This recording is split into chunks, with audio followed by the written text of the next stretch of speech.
Hi ஹலோவர்ஸ், welcome to my channel. இன்னைக்கு டாப்பிக்கில் நம்ம என்ன பார்க்க போகிறோம்னா, நம்ம பாடியில் கெட்ட கொலஸ்ட்ரால் வர்றதுக்கான 6 விஷயங்களை பற்றி தான் நான் இந்த வீடியோவில் ப்ரீஃபாகவே எக்ஸ்பிளைன் பண்ண போகிறேன்.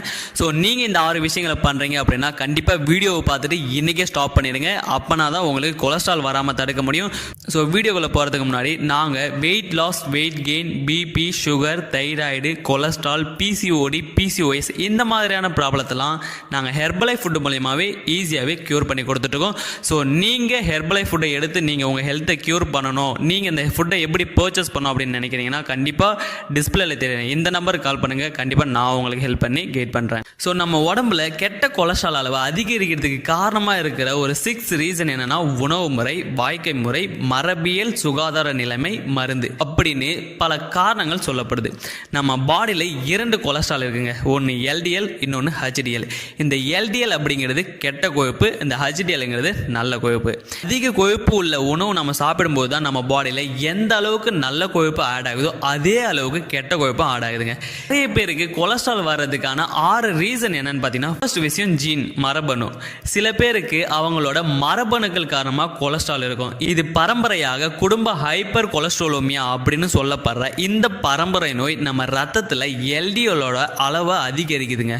ஸோ இதன் மூலிமா அவங்க பரம்பரையாக எல்லாருக்குமே கொலஸ்ட்ரால் லெவல் அதிகமாக இருக்கிறதுக்கு நிறையவே சான்சஸ் இருக்குது. ஸோ செகண்ட் விஷயம் என்னன்னு பார்த்தீங்கன்னா, உட்கார்ந்த வாழ்க்கை முறை.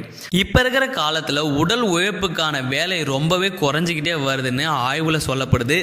2021 உடல் செயல்பாடு குறைவதால் எல்டிஎலோட அளவு அதிகரிக்கும் அப்படின்னு ஒரு ஆய்வில் கூறப்படுது. அது மட்டும் இல்லாமல் உட்கார்ந்த வாழ்க்கை முறை கொலஸ்ட்ரால் அதிகரிப்பதோட இதயம் தொடர்பான அபாயத்தையும் உண்டாகுதுன்னு சொல்கிறாங்க. ஸோ நிறைய பேருக்கு ஹார்ட் அட்டாக் வர்றதுக்கெலாம் இந்த கொலஸ்ட்ரால் லெவல் அதிகமாக இருக்கிறதால. ஸோ தேர்ட் விஷயம் என்னன்னு பார்த்தீங்கன்னா, மருந்து மாத்திரை தான். சில மருந்துகள் அதிகப்படியான எல்டிஎல்லும் ஹெச்டிஎல்லும் கொண்டிருக்கலாம்னு சொல்லப்படுது. எக்ஸாம்பிளுக்கு டயூரெட்டிக்ஸ், இதய மருந்துகள், ஆன்டிசைகோட்டிக்ஸ், வலிப்பு எதிர்ப்பு மருந்துகள், சில நோய் எதிர்ப்பு தடுப்பு மருந்துகள் அண்ட் நீரிழிவு சிகிச்சைக்காக நிறைய பேர் இப்போ மருந்து மாத்திரை எடுத்துக்கிட்டு இருக்காங்க. இதில் எந்த அளவுக்கு நல்ல கொழுப்பு இருக்கோ அதே அளவுக்கு இதில் கெட்ட கொழுப்பு இருக்கிறதால நிறைய பேருக்கு கொலஸ்ட்ராலை உருவாக்குறதுக்கு இந்த மருந்து மாத்திரைகள் மெயினான ஒரு ரீசனாக இருக்குது. ஸோ ஃபோர்த் ஒன் பார்த்தீங்கன்னா, மன அழுத்தம் இருக்கிறவங்களுக்கு கெட்ட கொலஸ்ட்ரால் அதிகரிக்கணும்னு நம்புவீங்களா? மன அழுத்தமே கொலஸ்ட்ராலை உருவாக்கும்னு கிடையாது. ஸோ நீங்கள் ஒர்க்லேயோ வீட்டிலையோ மன அழுத்தம் ஏற்பட்டு அதை சரி செய்யணுங்கிறதுக்காக தவறான பழக்கத்தில் வச்சுருப்பீங்க. ஸோ உதாரணத்துக்கு பார்த்தீங்கன்னா, மது அருந்துதல், புகைப்பிடித்தல் இந்த மாதிரியான கெட்ட ஹேபிட்டை உங்கள் லைஃப் ஸ்டைலில் வச்சுருக்கும் போது கொலஸ்ட்ரால் லெவலை அதிகரிக்கும்னு சொல்கிறாங்க. ஸோ முடிஞ்ச அளவுக்கு மன அழுத்தத்தை கண்ட்ரோல் பண்ணுறீங்களோ இல்லையோ நீங்கள் இந்த கெட்ட ஹேபிட்டை கண்ட்ரோல் பண்ணிக்கோங்க. ஸோ ஃபிஃப்த் ஒன் பார்த்தீங்கன்னா, உணவு முறை தாங்க. மேஜராக எல்லாருக்குமே கொலஸ்ட்ரால் வர்றதுக்கு இந்த ஒரு காரணம் தாங்க. இன்றைக்கி நிறைய பேர் கொலஸ்ட்ராலால் பாதிக்கப்படுறாங்க அப்படின்னா அவங்களோட உணவு முறையும் லைஃப் ஸ்டைலும் தாங்க. உணவு காரணிகள் அதிகமாக கொலஸ்ட்ராலை உண்டாக்கலாம்னு சொல்லப்படுது. அதிக கொழுப்பு கொண்ட விலங்கு உணவுகள், இறைச்சி, சீஸு இதிலெல்லாம் பார்த்தீங்கன்னா அதிகப்படியான கொழுப்பு இருக்கிறதால நம்ம உடலில் கொலஸ்ட்ரால் லெவலை இம்மிடியேட்டாக அதிகப்படுத்தி கொடுக்கறதுக்கு இந்த உணவு முறையும் லைஃப் ஸ்டைலும் முக்கியமான ஒரு காரணமாக இருக்குது. ஸோ நீங்கள் என்ன மாதிரி ஒரு ஃபுட்டை எடுக்கணும் அப்படின்னா நீங்கள் உங்களுக்கு தேவையான நியூட்ரிஷன்ஸை அதிகப்படியாக எடுத்துக்கோங்க. கொழுப்பு இருக்கிற பொருளை அதிகமாக இன்டேக் பண்ணாதீங்க. கொலஸ்ட்ரால் லெவலை கண்டிப்பாக இன்க்ரீஸ் பண்ணி தான் கொடுக்கும். அண்ட் சிக்ஸ்த் ஒன் பார்த்தீங்கன்னா, மருந்து நிலைமைகள். சில சுகாதார நிலைமைகள், நண்பகமான மூலங்கள் அதிக கொலஸ்ட்ராலை உண்டு செய்யலாம்னு சொல்லப்படுது.